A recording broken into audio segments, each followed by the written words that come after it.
सध्या महिलांमध्ये एक छोट्याशा बिझनेस बद्दल चर्चा चालू आहे आणि खूप महिला त्याच्यामध्ये काम करत आहे। तो बिझनेस म्हणजे पाईप क्लीनर पासून वेगवेगळ्या वस्तू बनवणं किंवा फुलं बनवणं। तर पाईप क्लीनर हे खूप वेगवेगळ्या रंगाचे अवेलेबल झालेले आहेत आणि त्याच्यापासून मग महिलांनी फुलं बनवायला सुरुवात केली आणि अतिशय सुंदररित्या ते फुलं बनतात। लहान फुलं, मोठी फुलं अशी बनतात आणि नंतर तुम्हाला बेसिक लेवल, ऍडव्हान्स लेवल आणि मग नंतर टॉय मेकिंग पण त्याचं करता येतं।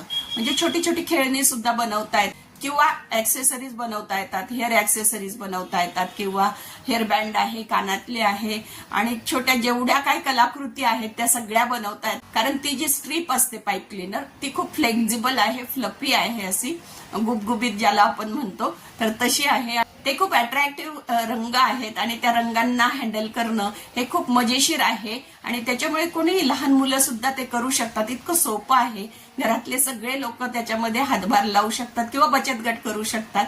त्यामुळे हा जो बिझनेस आहे हा नक्की करायला, परंतु त्याचं फिनिशिंग मात्र आलं पाहिजे, त्यासाठी तुम्ही ट्रेनिंग घेतलं पाहिजे।